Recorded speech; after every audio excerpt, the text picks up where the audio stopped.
j'étais dans une réunion d'église. Il y avait 60, 70 personnes. Et il y avait un homme qui avait un don prophétique qui prêchait ce soir-là.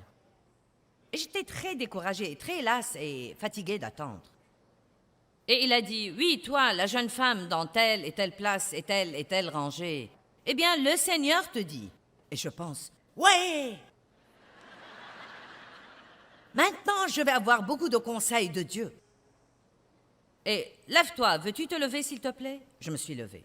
« Ne nous lassons pas de faire le bien, car nous moissonnerons au temps convenable si nous ne nous relâchons pas. » Non, mais ça m'a en fait exaspérée. Vous savez, j'ai eu presque envie de le frapper. J'étais comme, est-ce que c'est tout ce qu'on doit jamais me dire? Dieu, est-ce que c'est tout ce que tu dois jamais me dire?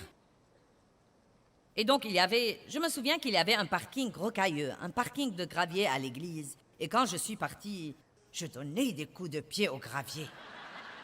Ne nous lassons pas de faire le bien, car nous moissonnerons au temps convenable si nous ne nous relâchons pas. Et finalement, j'ai dit, Dieu, qu'est-ce que cela veut dire? Et j'ai entendu le Seigneur dire si doucement, juste continue à continuer. Juste continue à continuer. Et vous savez, même quand vous n'avez pas encore le résultat que vous aimeriez avoir, c'est très important de continuer à faire ce que vous savez faire.